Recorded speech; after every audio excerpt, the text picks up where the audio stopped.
Hello everyone, welcome to legal blueprint.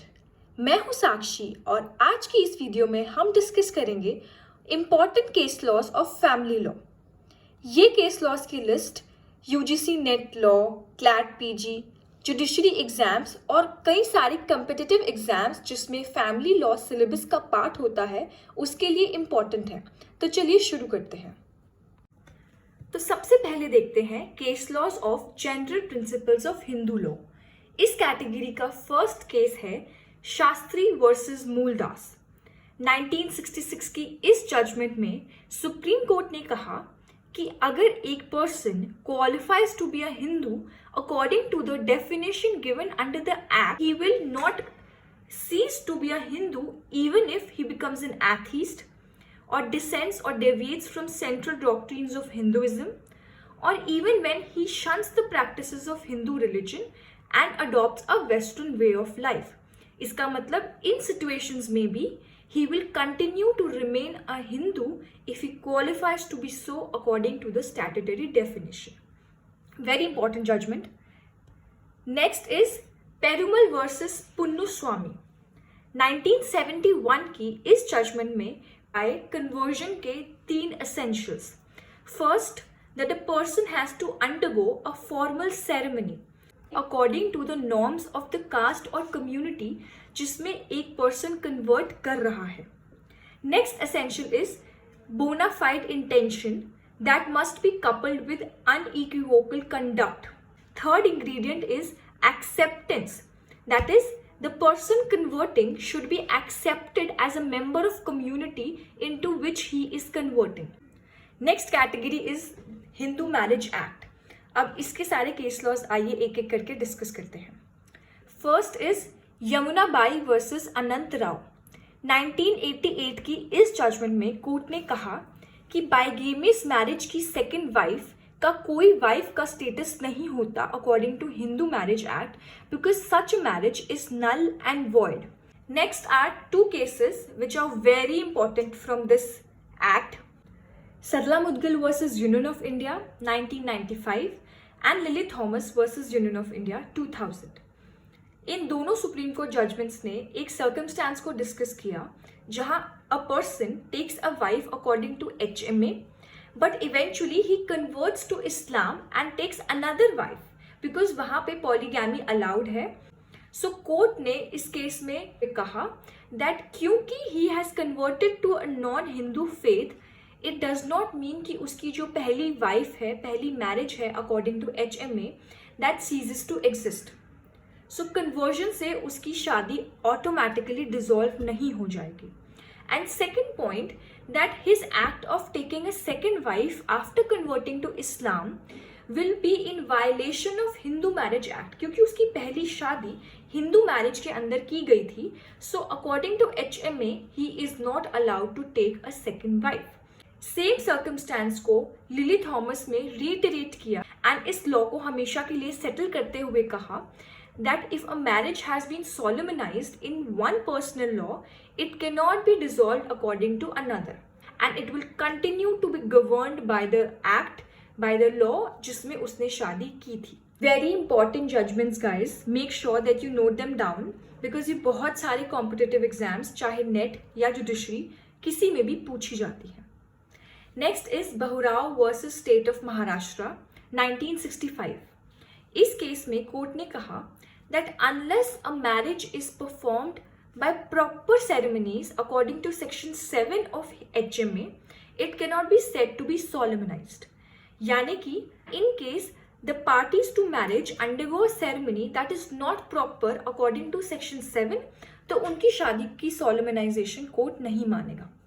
Another case, Seema versus Ashwani Kumar. 2006 की ये judgment में court ने order किया for compulsory registration of marriages to both central and state governments, but it's still not implemented by every state governments and it is on their discretion. कहीं compulsory है registration और कहीं नहीं है. Another case, Saroj Rani versus Sudarsh Kumar 1984. इस judgement में supreme court के सामने आया सवाल कॉन्स्टिट्यूशनैलिटी ऑफ सेक्शन 9 जो कि restitution of conjugal rights RCR के बारे में बात करता है. सो कोर्ट ने कहा that it is constitutional and it helps in protecting the institution of marriage. Next is Russell versus Russell. So ये इंग्लिश लॉ की एक जजमेंट है, वेरी इंपॉर्टेंट, क्योंकि ये हिंदू लॉ में इम्प्लीमेंट होती है. एंड फर्स्ट टाइम क्रूअलिटी का जो एक ग्राउंड हमें मिलता है डिवोर्स का अंडर सेक्शन 13, वो इस जजमेंट ने डिफाइन किया था. क्रूअलिटी ऐसा कंडक्ट हुआ that causes danger to life, limb और health. It can be either bodily और मेंटल. इवन इन सर्कमस्टांसेस जहाँ पे conduct does not endanger but causes the reasonable apprehension that ऐसा conduct हो सकता है from the end of other spouse, the spouse can claim divorce on ground of this cruelty. Another case is Dastane versus Dastane. ये 1975 supreme court की judgement है, again about cruelty, जिसमें court ने कहा that reasonable apprehension जहाँ हो जाए that it is not safe or let's say it is harmful or injurious for one spouse to live with another, उस कंडक्ट को हम क्रूअलिटी कह सकते हैं. एंड इस कंडक्ट का जो जजमेंट है वो कोर्ट करेगा on the basis of impact of such conduct on petitioner. Next is V Bhagat versus D Bhagat. Again this is a judgment on cruelty, लेकिन ये जजमेंट मेंटल क्रूअलिटी की बात करती है. सो तीनों judgments are about cruelty, very important. E Bhagat की judgment में court ने कहा कि मेंटल क्रूअलिटी वो क्रूअलिटी होगी which inflicts mental pain and suffering on the parties and it is so much so that the other spouse can not be reasonably expected to live with the other. Next is Bipin Chandra versus Prabhavati. It talks about another ground of divorce that is desertion. अब court ने इस case में कहा that the एनिमस डिसर्डेंडाई, जिसको हम कहते हैं intention to desert, that must persist throughout the statutory period of 2 years, जो कि उस ग्राउंड में दिया हुआ है. Another judgement Amardeep Singh versus Harveen Kaur. It is a very recent one, 2017 में आई हुई है. And here the court clarified कि 13B जो म्यूचुअल कंसेंट से डिवोर्स का एक फॉर्म दिया हुआ है एक्ट में, उसमें the statutory period of 6 months that is provided is not mandatory but is only directory. यानी कि इन केसेस जहां कोर्ट को लगता है कि कोई पॉसिबिलिटी नहीं है of any reconciliation between the spouses, वहां कोर्ट इस 6 months के डायरेक्टरी पीरियड को वेव ऑफ करके उनको जल्दी भी डिवोर्स दे सकता है. Another judgment, this one is also on mutual consent divorce, Sureshta Devi versus Om Prakash. 1992 की जजमेंट है सुप्रीम कोर्ट की, जहां उन्होंने कहा that if divorce is sought on mutual consent, such mutual consent amongst the spouses must continue till the decree of divorce is granted and either of the parties can unilaterally withdraw consent. So 13B के अंदर सच consent आखिरी तक चलना चाहिए जब तक degree of divorce grant नहीं कर दिया जाता बाय कोर्ट.